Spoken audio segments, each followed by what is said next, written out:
चैव ओंकाराय नमो नमः। प्रक्षालित सकलभूतलकलंका मुनिविरूपासीतीर्था सरस्वती ऋतुनोद्धुरितम् अज्ञानतिमिरां ध्यानां ज्ञानां चञ्चलाकया चक्षुरुन्मीलितमेन तस्मै श्रीगुरुवे नमः। श्री परम गुरुभ्यो नमः। परंपराचार्य गुरुभ्यो नमः। सकल कलुष विध्वंसकं श्रेयसां परिवर्धकं धर्म संबंधकं भवि जीवमन प्रतिबोधकारकमिदं शास्त्रं श्री कर्णानुयोग दीपक नामधेयम्। अस्य मूलग्रंथकर्तारः श्री सर्वज्ञदेवा सदुत्तर ग्रंथकर्तारः श्री गंधर्देवा प्रतिगंधर्देवा तेषां वचोनुसारमासाद्य नेमिचंद्र आचार्येण विरचितम् इदं शास्त्रं श्रोतारः सावधानतया शृण्वन्तु। मंगलं भगवान् वीरो मंगलं गौतमो गणी मंगलं कुन्दकुन्दाद्यो जैनधर्मोऽस्तु मंगलं। सर्वमंगलमांगल्यं सर्वकल्याणकारकं प्रदानं सर्वधर्माणां जैनं जयतु शासनं। वन्दे विद्यासागरं वन्दे सन्मती।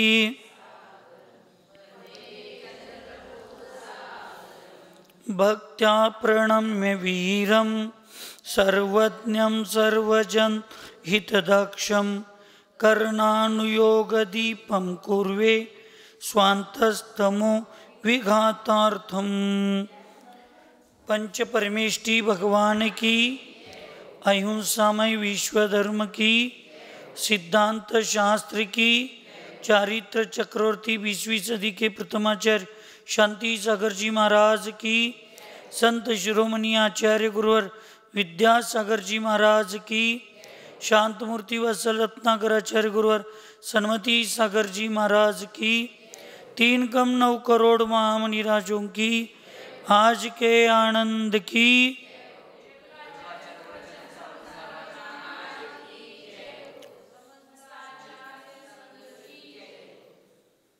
आचार्य भगवंत नेमिचंद्र महामुनिराजांनी कर्णानुयोग दीपकमध्ये या ठिकाणी 6 पर्याप्तींची चर्चा काल चालू होती। त्याच्यामध्ये श्वासोश्वास पर्याप्ती आपली झालेली होती। त्याच्यानंतर आज भाषा पर्याप्ती पाहायची आहे। भाषा पर्याप्ती किसे कहते हैं? उच्छ्वास और भाषा वर्गणा के स्कंदों के निमित्त से 4 प्रकार की भाषा रूप से परिणमन करने की शक्ति की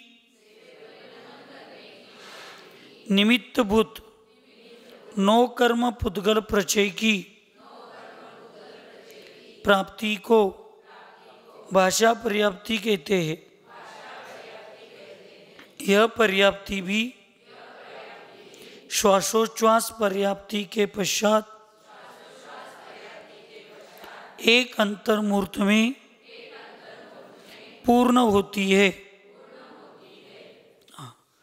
भाषा वर्गणा के स्कंदों के निमित्त से भाषा वर्गणा जे शब्दरूप पुद्गल वर्गण आहेत त्या वर्गणांच्या स्कंदांच्या निमित्ताने 4 प्रकार की भाषा रूप। 4 प्रकार की म्हणजे कुठले? आता वचनयुगचे 4, सत्यवचन 1, असत्यवचन 1, उभय वचनयोग, अनुभय वचन। हे 4 असावेत असं आम्हाला वाटते, कारण ह्या 4ला सोडून 5वं कुठलं भाषा वचन नाही। म्हणून ह्या 4 प्रकारच्या भाषा रूप परिणमन करण्याची शक्तीची निमित्तभूत जी 9 कर्म पुद्गल प्रचयाची प्राप्ती आहे त्याला भाषा पर्याप्ती असं म्हणतात। आणि ही पर्याप्ती सुद्धा श्वासोश्वास पर्याप्तीच्या नंतर एक अंतर्मुहूर्तानंतर काय होते? पूर्ण होते। मग तो अंतर्मुहूर्त लघु पण असू शकतो, मध्यम पण असू शकतो आणि उत्कृष्ट पण असू शकतो। मन पर्याप्ति किसे कहते हैं? अनुभूत अर्थ के स्मरण रूप शक्ति की निमित्तभूत मनोवर्गणा के स्कंदों से निष्पन्न पुद्गल प्रचय की प्राप्ति को मन पर्याप्ति कहते हैं। यह पर्याप्ति भी भाषा पर्याप्ति के पश्चात एक अंतर्मूर्त में पूर्ण होती है। अनुभूत अर्थ म्हणजे आता याची मनपर्याप्ती जी असते ती जी अंतरंगात मन म्हणजे अष्टकमल द्रव्यरूप पाकळीचं जे द्रव्यरूप जे मन आहे त्या मनाला त्याचा अर्थरूप जी शक्तीला निमित्तभूत असणाऱ्या मनोवर्गणा आहेत त्या स्कंदांच्या उत्पत्तीनं स्कंदांच्या येणं पुद्गल प्रचयाची पुद्गलाची जो एक मनरूप तयार होते 8 पाकोळीचं द्रव्यरूप मनाची जी निर्मिती होते त्याला मनपर्याप्ती असं म्हणतात। आणि ते पर्याप्ती भाषा पर्याप्तीच्या नंतर एक अंतर्मूर्तानंतर त्याची पूर्णता होते। इन सब पर्याप्तियों में प्रत्येक का काल अंतर्मूर्त है और सबका मिलाकर भी अंतर्मूर्त ही है। सब पर्याप्तियों का प्रारंभ एक साथ होता है परंतु पूर्णता क्रम से होती है। या सगळ्या पर्याप्तींचा प्रत्येकाचा काळ एक एक अंतर्मूर्त आहे, सगळ्यांचा मिळून पण एक अंतर्मूर्त आहे। सुरुवात सगळ्यांची एकदम होते, पूर्णता एकानंतर एक ओळीनं पूर्णता होते असं त्याचा अर्थ आहे। पर्याप्तक निवृत्त पर्याप्तक और लब्ध पर्याप्तक किसे कहते हैं?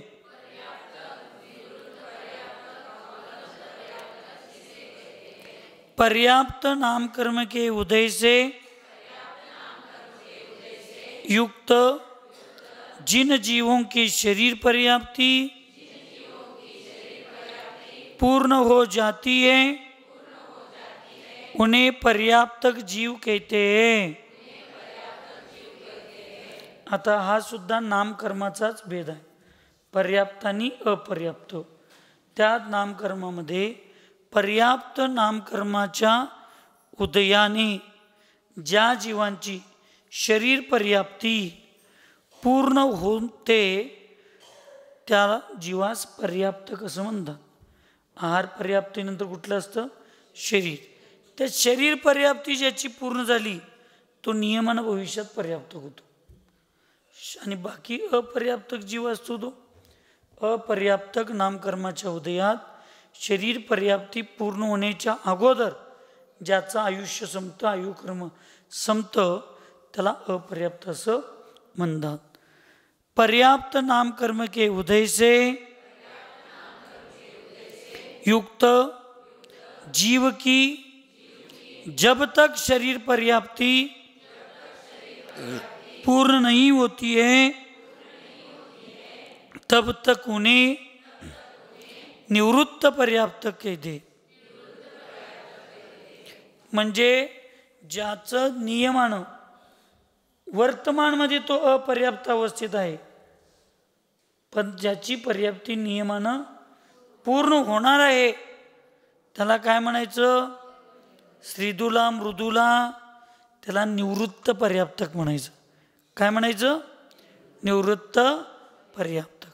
जसं आता अकॅडमीतली विद्यार्थी आहेत आपल्या अधिकाऱ्यांची परीक्षा पास झाले, पण अधिकार अजून त्यांच्या हातात आला नाही. पण नियमानं अधिकार त्यांच्या हातात प्राप्त, अशा विद्यार्थ्यांना निवृत्त पर्याप्तक म्हणायचं. आत्ता अपर्याप्त आहे, पण त्यांची पर्याप्ती काय होणार आहे? पूर्ण होणार आहेत. तसं आत्ता ते अधिकारी झाले, पण अधिकार त्यांच्या हातात, पण नियमानं त्यांना अधिकार मिळणार आहे की नाही? काय त्यांची आता गॅरंटी कमी आहे? नाही. तसं पण त्यांचा उदय कुठला असतो? पर्याप्त नामकर्मच असतो. कारण त्याला सगळी लोक काय म्हणून बोलवतात? अधिकारी म्हणूनच बोलवतात. अधिकार नसला तरी अधिकारी. का? कारण याला थोड्या दिवसांत तो अधिकार प्राप्त. तसं तो वर्तमानमध्ये जरी अपर्याप्त अवस्थेत असला तर त्याची पर्याप्ती नियमानं पूर्ण होणार आहे. त्याला काय म्हणायचं? निवृत्त पर्याप्त.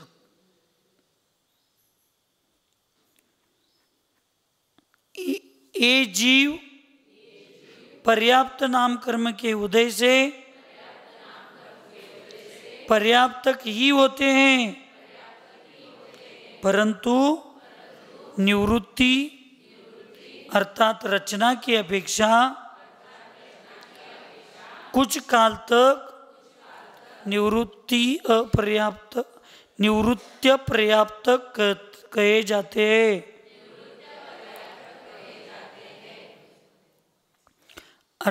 वास्तविक निवृत्ती अपर्याप्त असा त्याचा मूळ शब्द आहे. बरोबर आहे काय साहेब? ईच्या पुढं आल्यामुळं य झालं, काय सांगताय? आणि ईचा लोप झाला. हां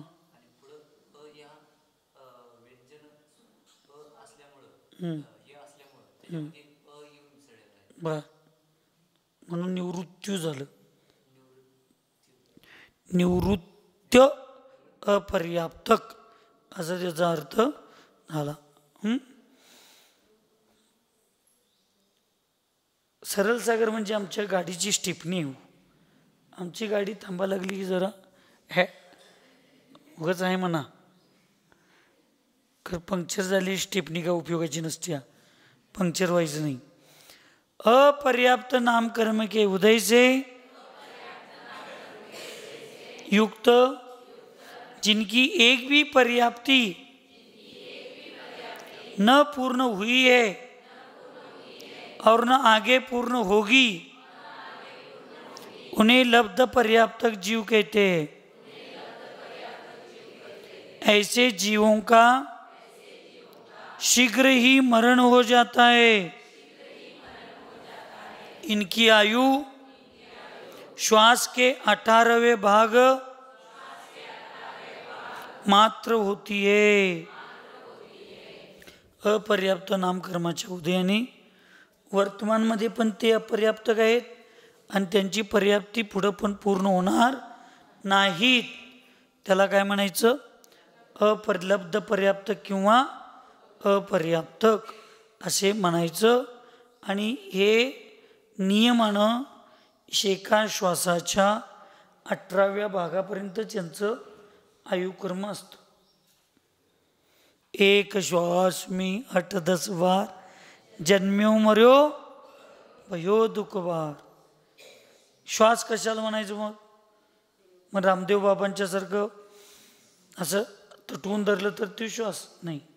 स्वस्थ व्यक्तीच्या नाडीच्या एका ठोक्यापासून दुसऱ्या ठोक्यापर्यंतचा मधला काळ असतो, त्याला काय म्हणायचं? एक श्वास. काय म्हणायचं? त्याच्यावेळी कितीदा जन्मायचं? 18 वेळा. मरायचं किती? 10-12 वेळा. 18 वेळाच मरायचं. 18 वेळा जन्मायचं आणि 18 वेळा असं अपर्याप्तक जीवांची अवस्था असते. अशी अवस्था कुणाची होते?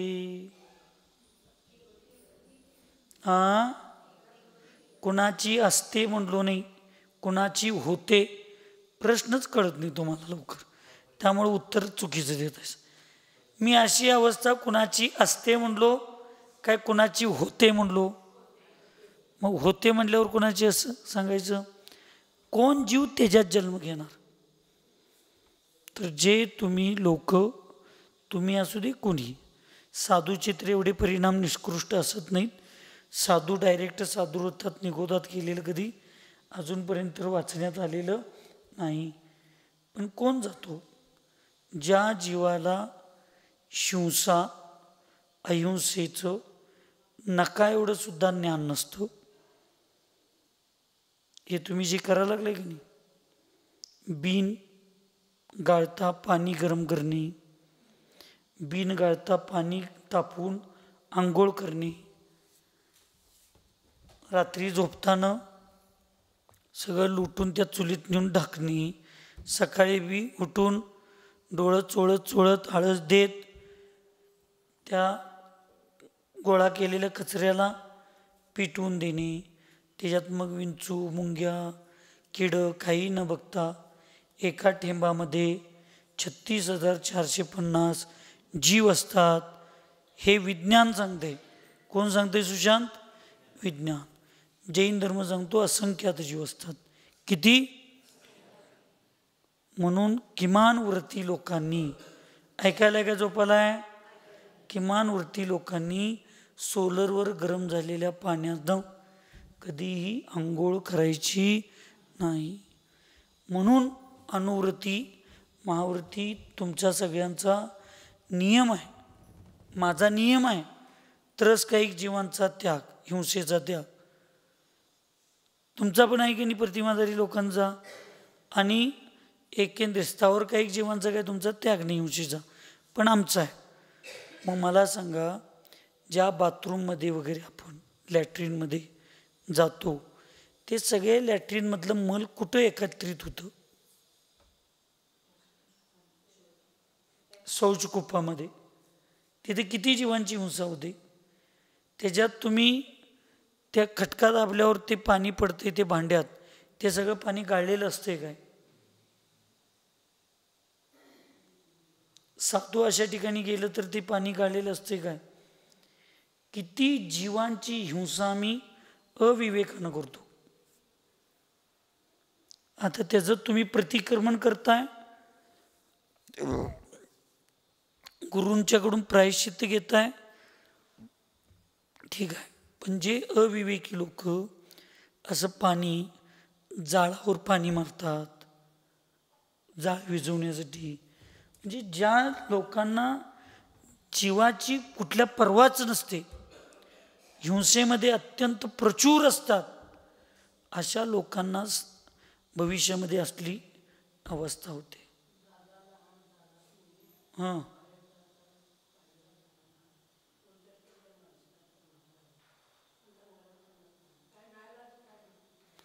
नाही, श्रावकांची गोष्ट वेगळी आहे.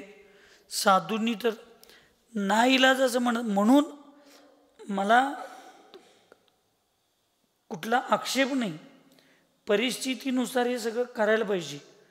पण हे दोष लागतात हे लक्षात घेऊन आपल्या क्रिया आणि आपले व्रताचं पालन बाकीच्या ठिकाणी तर करेक्ट करायला पाहिजे.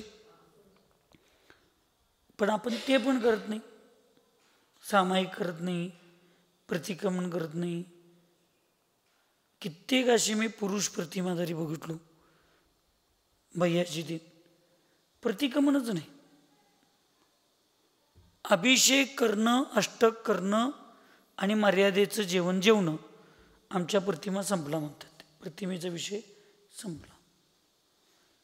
तर हे सगळं, आणि म्हणून तुम्ही सुद्धा जरी घरात असला आणि प्रतिमा असला तरी किमान रोज एका रसाचा त्याग, 6 रसापैकी एका रसाचा त्याग, एखाद्या वस्तूचा त्याग, एखाद्या पदार्थाचा त्याग का करायला पाहिजे प्रतिमाधारींनी? महाराजांचा तर तो नियमच आहे. पण तुम्ही लोकांनी काय करायला पाहिजे की न कळत इच्छा नसताना सुद्धा असे व्रतामध्ये काय लागतात, ते दोष लागतात. आणि त्या दोषाची माझी करण्याची इच्छा नाही, पण नाईलाज असतो हे सगळे दोष व्हायला लागलेत. म्हणून त्या जीवांच्या झालेल्या वेदना, त्या जीवांची झालेली विराधना, त्याचं पश्चाताप, प्रायश्चित्त म्हणून आम्ही आमच्या जीवाला सुद्धा, म्हणून आपण श्रावक अवस्थेमध्ये सुद्धा थोडे कठोर, कठीण, सहजतेचे नाहीत, कठीण तपस्या आपण केली पाहिजे, कारण त्याचं प्रायश्चित्त आपण घेतलं पाहिजे. साधू तर जे साधू अशा कूप शौचामध्ये जाणाऱ्या, मल साठणाऱ्या ठिकाणी शौचाला जातात, नियमानं दूषित, दूषी नव्हे महादूषी, सुरेश दूषी नवा महादूषी. आमच्याकडे वीतराग भैया स्वाध्याय लिहितात, त्यांना आम्ही चेष्टेत एकदा म्हटलं, नाव तुमचं वीतराग आणि आडनाव कसं दूषी? वीतराग निर्दोषी असतात, तुम्ही वीतराग दूषी कसं? त्यावेळी ते म्हणणार, व्यवहारात दूषी आहे, निश्चयानं वीतरागच आहे. विद्वानांची भाषा असते. म्हणून हे घरात आपण बसलो, प्रतिमा घेतलो आणि या सगळ्या दोष घडत असतात, तर त्याचा आपण स्वतःहून एक एक वस्तू, पदार्थ, रस याचा त्याग करून त्या जीवांच्या झालेल्या हिंसा विराधनीचं पश्चाताप आपण केलं पाहिजे. ज्या त्यावेळी प्रतिक्रमण केलं पाहिजे. नुसता प्रतिक्रमण वाचलो म्हणून चालणार नाही. सकाळी 2 आणि रात्री 4 संध्याकाळी कायोत्सर्ग केलो म्हणून चालणार नाही. त्याच्या पलीकडे जाप्पे गाठले पाहिजेत. खाण्यापिण्यामध्ये आपला त्याग असला पाहिजे. हा सगळा विचार करून पूर्वीची लोक जोपर्यंत वैराग्याचे भाव होत नाहीत किंवा साधूंच्या संघात किंवा आश्रममध्ये जाऊन राहण्याची पूर्ण मानसिक तयारी किंवा त्यांच्याकडं येत नाही, तोपर्यंत पूर्वीची लोक प्रतिमा घेत नव्हते. का घेत नव्हते? हे प्रतिमा घेऊन हे असं दोष लागायला नको म्हणून. पण तुम्ही घ्या लागलाय, ह्याच्याबद्दल विकल्प नाही, चांगलंच आहे. कुणाच्याही व्रताचे 1-2 दोष काढण्यापेक्षा 98 चांगल्या निर्दोष व्रतांचं जे पालन होतंय त्याचं कौतुक करायला पाहिजे. हे सगळं जरी खरं असलं तर लागणाऱ्या 2 दोषांच्याकडं मला दुर्लक्ष करून पण चालणारं नाही. ते कमीत कमी ठीक आहे, आता त्याचा एक नाईलाज आहे तुमच्याकडं, पण आंघोळीच्या पाण्याचं तर नाईलाज नाही. सोलरचं पाणी घेऊन आम्ही आंघोळ करायला, तुम्ही करताय म्हणलो का? मी जनरल सांगायला लागलोय. चोरालाच पोलिसाची भीती असते बघा. मी म्हणलोच नाही तुम्ही करताय म्हणून. मी नाव घेऊन कधीच कुणाला, हे जनरली जे वर्तमानमध्ये चालू आहे आणि आम्ही बघितलोय म्हणून बोलतोय. नाही तर मला आवर्णवादाची भीती आहे की एखाद्या दुसऱ्या समोरच्या लोकांच्यावर चुकीच्या दोषांचा आरोप केलो तर मीच तुम्हाला सांगतोय आवर्णवाद आहे. आणि आवर्णवादाचं कर्मबंध कुठला आहे? दर्शन मोहनी आहे. दर्शन मोहनीमध्ये काय बांधणार आहे? मिथ्यात्व. आणि मिथ्यात्व कुठं बांधणार आहे? मिथ्यात्वातच बांधणार आहे. म्हणजे मी तुमच्यावर खोटं चुकीचा आरोप ईर्षेपोटी करायला लागलो तर मी त्या क्षमाला मिथ्यादृष्टी असणार आहे, मला पण मिथ्यात्वाचा बंध बांधणार आहे. पण मी कुठं ना कुठं तरी बघितलोय जनरली, त्यामुळेच या गोष्टी बोलतोय. आणि त्या गोष्टी तुमच्याकडं होत नसतील तर चांगले आहेत. आणि चुकून काय होते, 1-2दा केलं तर असं भाव आले तर तुम्हाला महाराजांचं बोलणं आठवावं म्हणून या गोष्टी मी सांगायला लागलो. एवढ्यासाठीच ऐकायला काय झोपालाय? एवढ्यासाठी बोरचं पाणी वापरायचं नसतं, एवढ्यासाठी बोरचं पाणी प्यायचं नसतं प्रतिमाधारींनी किंवा साधू संतांनी. एका ठिकाणी माताजींना एक महाराजजी म्हटली होती, इथं संलेखना करूया तुमची चांगल्या क्षेत्रावर. तिथं जाऊन बघून पण माताजी 8-10 दिवस राहून आले. पण तिथं माताजींच्या लक्षात आलं बोरचं पाणी वापरलं जातं आणि पगाराच्या महिला चौका लावतात. तेवढं बघितल्यानंतर माताजींचे भाव राहिले नाही तिथं. लाचारीच्या पुरणपोळीपेक्षा स्वाभिमानाची झुणका भाकरी चांगली.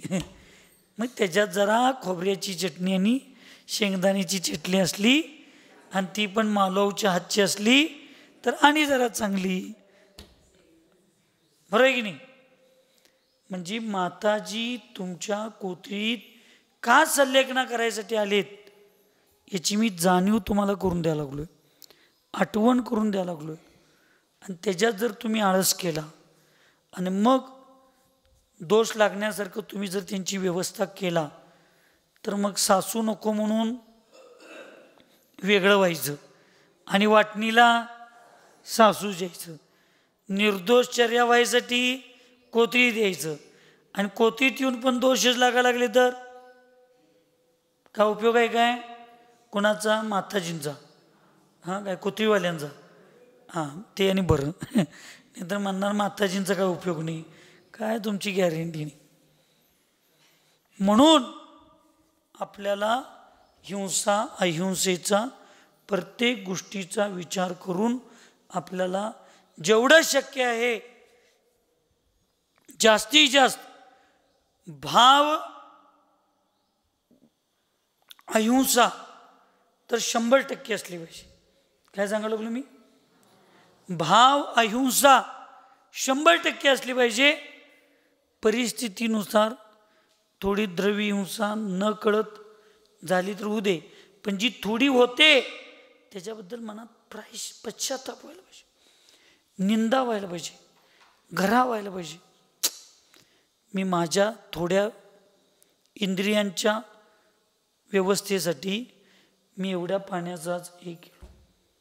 शास्त्र तुम्हाला महाराजांनी प्रतिमाधारींना त्यांच्या शिबिरामध्ये आचार्शींच्या पाशी 1-2 वर्ष होतं शिबिर, तुम्ही गेलता नाही गेलता माहीत नाही, तेव्हा तुम्ही प्रतिमेत होता काय प्रतिमा तुमच्यात होती मला माहीत नाही, पण आता विशाल सागर महाराजजी वगैरे परवा शिबिर घेतले शांतिविद्याच्या वतीनं, त्यांनी नक्की तुम्हाला हे सगळं शिकवलं. आणि त्याच्यात एक वाक्य सांगितले असतील की अगाळीत पाणी तर आहेच, पण गाळलेल्या पाण्याची जीवाणू एक अगाळीत पाणी जर गाळलेल्या पाण्यात एक थेंब जरी पडला तरी ते पाणी पूर्ण अगाळीत. आणि काढलेल्या जीवाणू ऐकलंय? श्रीकांत वैया उभा करीनानी बाहुबली भगवंतांच्या गत. गाळलेले पाणी जी जीवाणू असतात ती जीवाणू जर 1-2 थेंब जरी ती जीवाणू जमिनीवर पडले, उन्हात पडले, ते वाळले तर एक गाव जाळलेल्याचं पाप लागतंय, एक गावाला जाळून मारलेल्याचं पाप लागतंय. एक मधाचा थेंब खाल्ला, सुशांत, मधाचं चॉकलेट गोळ्या आपण खातोय मधयुक्त, एक थेंब मधाचा जर अन्न सेवन ग्रहण केलं तर 7 गाव जिवंत जाळलेलेचं पाप लागते. लक्षात ठेव, एवढी मोठी हिंसा आहे. आणि आम्ही काय म्हणतोय, औषधापुरतं सूट असू दे. मग तुमच्या 2 थेंब चमच्यातल्या त्या औषधासाठी एवढं मोठं पापयुक्त आहार ग्रहण करायचं? म्हणून पहिला जैनांच्या श्रावकांच्या 8 मका म्हणजे 8 अनुव्रतामध्ये मद्य, मांस, मधु आणि 5 अनुव्रत म्हणा किंवा हे उदुंबर, कुटुंबर, पट्टू, हे सगळे हे सांगितलं. तुमच्या इथे एका चातुर्मासामध्ये माताजींनी मंदिरला येणं,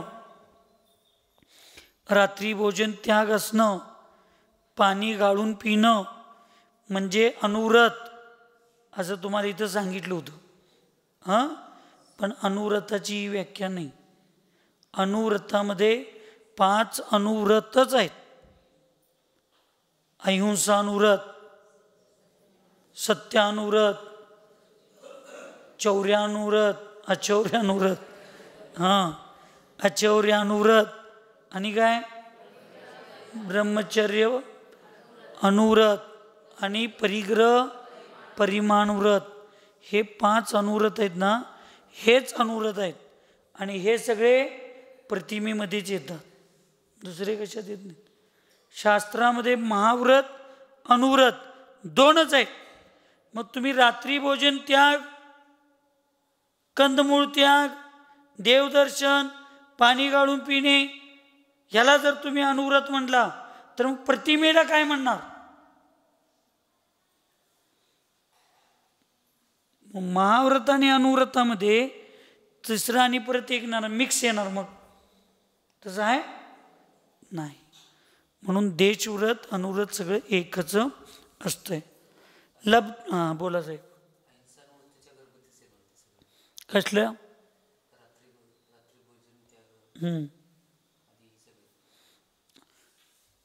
सगळे नियम कुठल्या ना कुठल्या तर अनुव्रताच्या आहारीच अंतर्गत असतात. पण मुख्य काय? 5 अनुव्रत, 5 महाव्रत. आणि ते अनुव्रत म्हणजेच प्रतिमा. स्थावर कायिक जीवाच्या हिंसेचा त्याग नाही, परंतु स्त्रस कायिक जीवाच्या हिंसेचा त्याग. लब्ध पर्याप्तक जीव एक अंतर्मुहूर्त में अधिक से अधिक कितने भाव धारण कर सकता है. आता मोठा अंतर्मूर्त घ्या, हृदय बारका. अंतर्मूर्ताचे 3 भेद आहेत. ऐकायला का झोपायला आहे? कुठले कुठले? जगन्य अंतर्मूर्त, एक समय एक अवलीचा जगन्य अंतर्मूर्त, एक अवली एक समयचा जगन्य अंतर्मूर्त, एक समय कमी मुहूर्त म्हणजे 48 मिनिटं, हे उत्कृष्ट अंतर्मूर्त. आणि याच्या सगळा मधला भाग आहे तो सगळा काय आहे? मध्यमचे असंख्यात वेद आहेत. आपण उत्कृष्ट अंतर्मूर्त घेऊया समजून घ्यायला. 48 मिनिटं घ्या. एक समय लई लहान आहे, पकडता येत नाही, त्यामुळं 48 मिनिटं घ्या.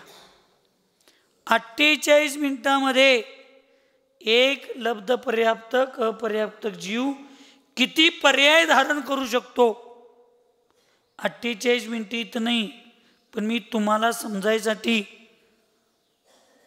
बुट्टीभर भात खाऊन गेला बघ असं कोणतरी जास्त खाल्लं तर तुम्ही अंदाज पंचे ठोकताय की, तसं उदाहरण देण्यासाठी सांगायला लागलो. 48 मिनिटं, एक समय कमी 48 मिनिटं उत्कृष्ट अंतर्मूर्त आहे. तेवढ्या वेळेत एक लब्ध पर्याप्तक जीव यदि निरंतर जन्म मरण करे तो एक अंतर्मुहूर्त में अधिक से अधिक 66,336 बार जन्म और उतने ही मरण कर सकता है. किती? 66,000. एक जन्मात 50, 60, 70 वर्ष आयुष्य मिळालं तर ते पण मरायला नको वाटतंय. एका अंतर्मुहूर्तात 66,336. किती जन्म घ्यायचा आणि किती मरायचं? काय जन्मलो तर मरायला येते का मेलो तर म्हणायला येते? काही नाही. अशी अवस्था अपर्याप्तक जीवांची असते. चांगलं आहे की नाही? काय खायचं नाही, प्यायचं नाही, झोपायचं नाही, नुसतं जन्मायचं मरायचं, जन्मायचं मरायचं. हुकुम मेरे आका. चांगलं आहे. हां, ते जाणीवच होत नाही आणि कशाला दुःख होते. हां, काय सांगताय? मी एवढं बोलालोय जाणीव होईना आणि तिथं कसं काय जाणीव होते बरं?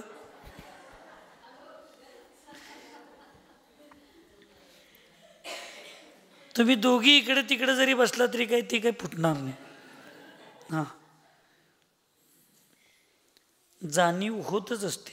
काही नाही, जीव आहेत ते असंज्ञ जरी असले तर दुःख दुःखच आहे. लक्षात ठेव. विष विषच आहे, काटे काटेच आहेत. लोक म्हणतात असं, काय एवढ्या कमी वेळेत झालेलं काय, आलं कवा आणि गेलं कवा कळत नाही, त्यामुळं काय काय त्याच्या फरक पडतंय असं नाही. जीव आहे म्हटल्यानंतर त्याच्या वेदना, त्याची अवस्था त्याला ती भोगावीच लागत असते. इन भवों में प्रत्येक भव का काल, शुद्र भव प्रमाण, अर्थात एक श्वास का 18वां भाग है. म्हणजे एक श्वास किती, एका नाडीच्या ठोक्याला एक श्वास म्हणतात, त्याचे परत 18 भाग. आपल्याला 2 भाग करता येणार नाहीत आपल्या व्यवहारातल्या गणिताच्या वेळेच्या अपेक्षेनं, असे 18 भाग करायचे. आणि त्यातला एक भाग म्हणजे शुद्र भवाचं काल सांगितलं, शुद्र काल, शुद्र भव. फलतः 66,336 भवों के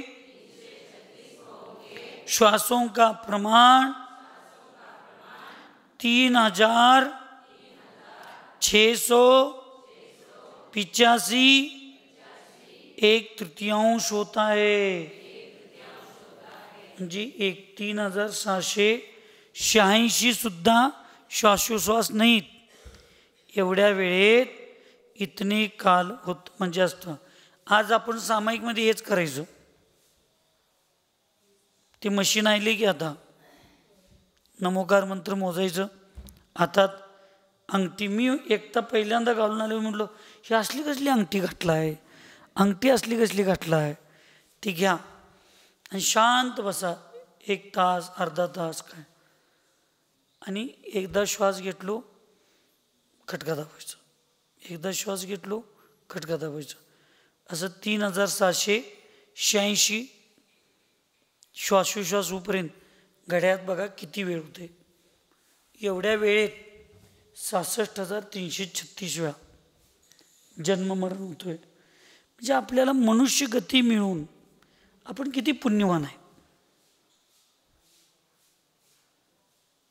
जेवढ्या वेळेत आपण स्वाध्यायाला तुम्ही येताय तेवढ्या वेळेत दुप्पट वेळा एक परिभ्रमण होते, जन्ममरण होते.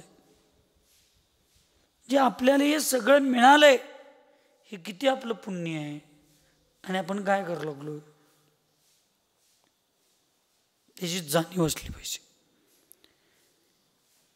इतने काल में पृथ्वी का एक, जल का एक, अग्नि का एक, वायु का एक और साधारण वनस्पति के बादर और सूक्ष्म तथा प्रत्येक वनस्पति इन 11 प्रकार के लब्ध पर्याप्तक जीवों में से प्रत्येक के 6,012 उत्कृष्ट भव की अपेक्षा एकेंद्रियों के उत्कृष्ट भव 6,012 गुना 11 अर्थात 66,132 होते. त्याच्यात आणि आचार्य भगवंतांनी विश्लेषण करून सांगितलं, पृथ्वी काईक, जल काईक, अग्नी काईक, वनस्पती काईक, वायू काईक.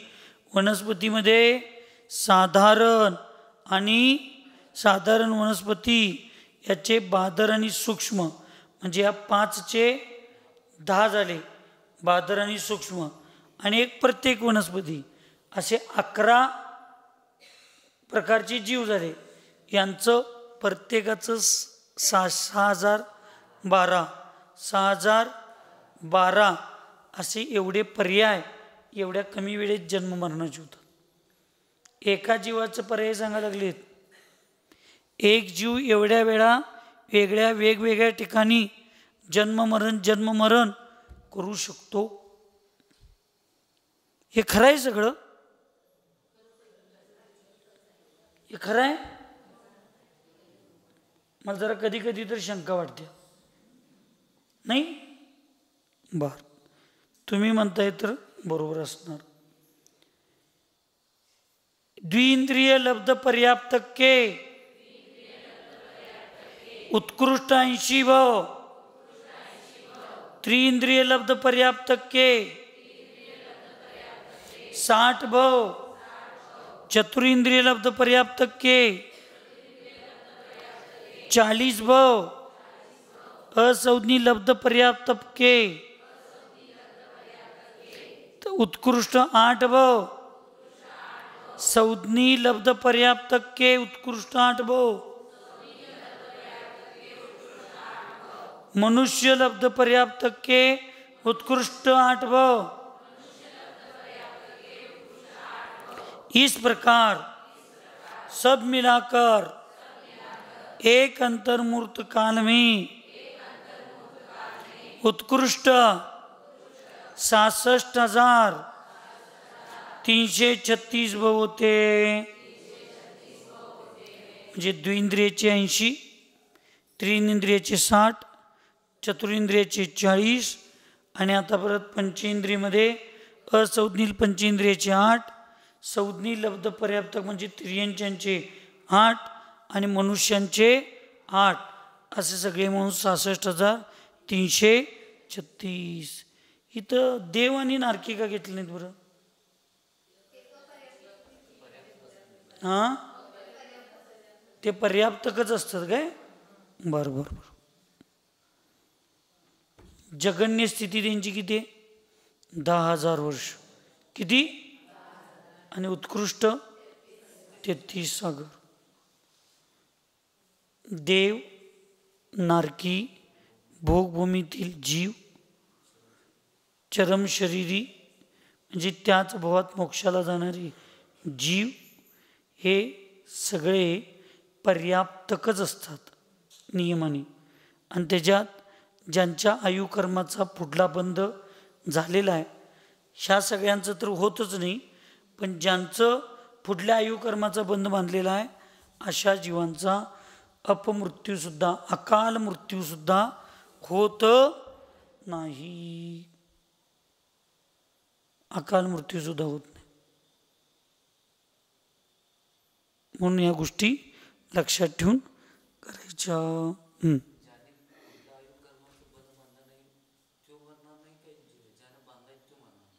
काय म्हणताय? पुढल्या भावातला आयु बांधलेला असतो तो मरत नाही म्हणल्यावर काही नाही.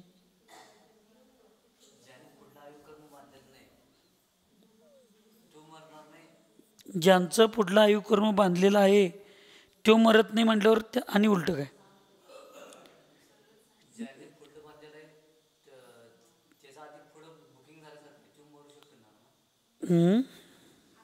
अकाली मरणाची चर्चा चालू आहे.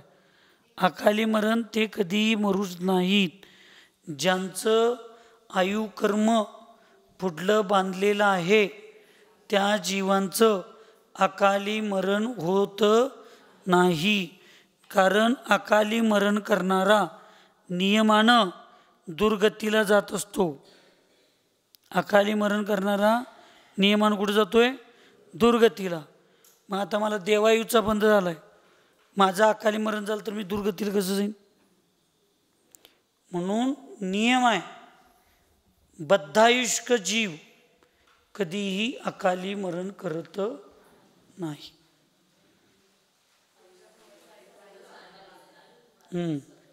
बद्धायुष्क म्हणजे उद्या सकाळी कुंतलगिरीला जे जे जाणार आहेत त्यांनी तिकीट फायनल केलंय असे जीव तिथं गेल्याशिवाय जाणार, असं त्याचा अर्थ.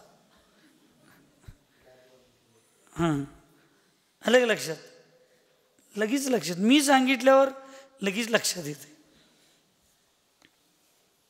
म्हणून दुसरे एक तुम्हाला सांगतो, कसलंही जीवनात संकट येऊ दे, कसलंही, आयुष्यात कधीही आत्महत्याचे भाव करायचे नाहीत. काय करायचे नाही? त्या जीवाला अशी परिस्थिती मिळू शकते, तुला मिळालेल्या जीवनाचा तुला जर महत्त्वच कळलं नाही, तुला मृत्यू एवढं चांगलं वाटते काय? चांगलं वाटते? एवढ्या छोट्या संकटाला तू लगी भिवून मरणाला स्वीकार लागलेस काय? स्वीकार. जा तिथं. अकाली मरणाची हे आत्महत्येचा कधी विचार करायचा? काय लई नवरा त्रास द्यायला लागला, सोडून या, हॉस्पिटल आमचं आहे तयार. लई बायको दमवा लागली, सोडून या, बाबू काका हॉस्पिटल आपलं तयार आहे, काय अडचण नाही. काय जेवायला खायला नसलं तर महाराज व्हा, फुकट सगळं मिळते. काल तुमचा संदेश म्हणला, एक दिवस भैयाबरोबर फिरलो, गोदभराईच्या कार्यक्रमला, असलं पोट भरलं, काय चव आसवी करून गाठले, हॉटेलात 500 रुपये ताट मिळणार नाही एवढं सगळं चांगलं चांगलं करून गाठले, फुकट खायला मिळते. काय घरात कोण नाही करून गाठलं, व्हा महाराज माताजी, खायासाठी तर व्हा, नंदी मित्रागत. तुमच्या पूर्व पुण्याचा कधी तर उदय होईल आणि नंदी मित्रासारखं शेवटला तर आपले परिणाम समाधीचे होतील. पण कधी आत्महत्या करायचं नाही. आत्महत्याचे भाव मनात विचार आणायचे सुद्धा नाहीत. गड्या असंही मरायचं आहे, गड्या तसंही मरायचं आहे. गंजून मरण्यापेक्षा झिजून मर, रडून मरण्यापेक्षा लढून मर, हेच क्षत्रियांचं आणि महापुरुषांचं लक्षण असतं. कधीच विचार करायचा नाही. मृत्यू येऊ दे पण म्हणायचं नाही, मृत्यू नको, त्याच्यात सुद्धा समता भाव पाहिजे आमचा. लई दिवस जगण्याची इच्छा करायचं नाही, लगेच मरण्याची इच्छा करायचं नाही. नाहीतर मग असे जर आत्महत्येचे दिन भावायला लागले आणि त्यावेळी चुकून आयुकर्माचा बंद झाला तर भविष्यात असल्या ठिकाणी जन्म होण्याची शक्यता असते. नरकायूचा बंद होऊ शकतो. आत्महत्यावाल्यांचे 2च पर्याय. जर आयुकर्म पुढला बांधला नसला तर नियमानं नरक. काय सांगायला लागलो मी? नियमानं नरक. आणि जर देव किंवा नरक बांधल्याचा प्रश्न नाही, देवायूचा जरी बंद बांधला असला तर ती व्यंतरवाती देवामध्ये जाऊन जन्म घेतात. म्हणून कधीही असले भाव करायचे नाही. भाव केल्यावरच सांगायला लागलोय. अजून बहीण लई लांब आहे. बहिणीची आणि मायाचारी आली तर मग काय विचारूच नका त्याच्यात. म्हणून शिका, या धर्माचा आणि या जीवनाचा एवढा तरी अर्थ काढा की मला जगण्यासाठी मिळाले, मरण्यासाठी जन्म माझा झालेला नाही. लब्ध पर्याप्त, निवृत्त पर्याप्त और पर्याप्त अवस्था किन किन गुणस्थानों में होती है? लब्ध पर्याप्त अवस्था मात्र मिथ्यात्व गुणस्थान में होती है, वह भी समूर्छन जन्म से उत्पन्न होने वाले मनुष्य गति और तिर्यंच गति के जीवों के होती है, अन्य जीवों के नहीं होती. लब्ध पर्याप्त म्हणजे अपर्याप्त अवस्था मिथ्यात्व गुणस्थानातच होते. ते पण समूर्छन जन्माच्या माध्यमातून उत्पन्न झालेल्या मनुष्य आणि तिर्यंची जीवांचे होते, अन्य दुसऱ्यांचे होतं नाही. निवृत्त पर्याप्त अवस्था मिथ्यात्व, सासाधन, अविरत सम्यक्त्व, आहारक शरीर की अपेक्षा प्रमत्त विरत और समुद्घात की अपेक्षा संयोग केवली जिनके होती है.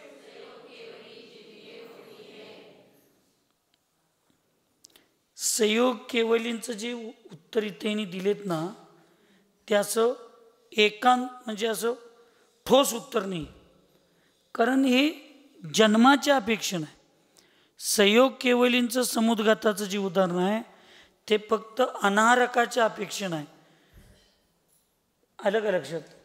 संयोग केवलींचं समुद्घाताचं, केवली समुद्घाताचं जे उदाहरण आहे ते फक्त अनारकाच्या अपेक्षेनं आहे, शा निवृत्त पर्याप्तकाच्या अपेक्षेनं.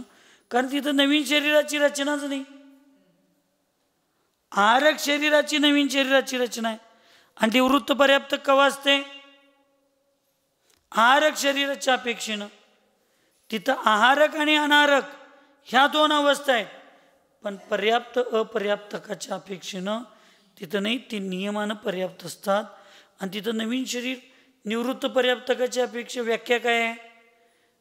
वर्तमानमध्ये तो अपर्याप्त आहे जन्माच्या अपेक्षेनं, इंद्रियांच्या अपेक्षेनं. पण भविष्यात ज्याची पर्याप्ती पूर्ण होणार आहे त्याला आपण तिथं निवृत्त पर्याप्तक म्हटले. मग इथं केवली संयोग केवलींचा काय विषयच येत नाही. इथं संयोग केवलींचा असं माझं चिंतन सांगतंय. ह्यांचं काय नाही वेगळं प्रमाण असेल तर माहीत नाही. पण मिथ्यात अवस्था, जन्म आणि मरणाची जी गुणस्थान आहेत ते सगळे इथं जन्माचे घ्यायचे, मरणाचे नाही. म्हणून मिथ्यात अवस्थेत जन्म होतो म्हणून पहिलं गुणस्थान, सासाधन अवस्थेमध्ये जन्म होतो म्हणून दुसरं गुणस्थान, मिश्रमध्ये जन्म पण होत नाही, मृत्यू पण होत नाही म्हणून तिसरं घ्यायचं नाही. चौथ्या गुणस्थानात जन्म होतो म्हणून चौथं गुणस्थान. पाचव्या गुणस्थानात कुणाचाही जन्मता पाचवं गुणस्थान असत नाही म्हणून पाचवं नाही. सहावं गुणस्थान फक्त आहारक शरीराच्या उत्पत्तीच्या अपेक्षेनं आहे म्हणून एक सहावं गुणस्थान सांगितलं. तिथनं पुढं कुठल्याही अवस्थेत जन्म होत म्हणून बाकीचे गुणस्थाने निवृत्त पर्याप्तकाचे घ्यायचे. आणि पर्याप्त अवस्थेचे जे गुणस्थान आहेत ते पहिल्यापासून 14व्यापर्यंत आहेतच आहेत. पर्याप्त अवस्था सभी गुणस्थानों में होती है. सुखी रहे सब जीव जगत में, कोई कभी न घबरावे.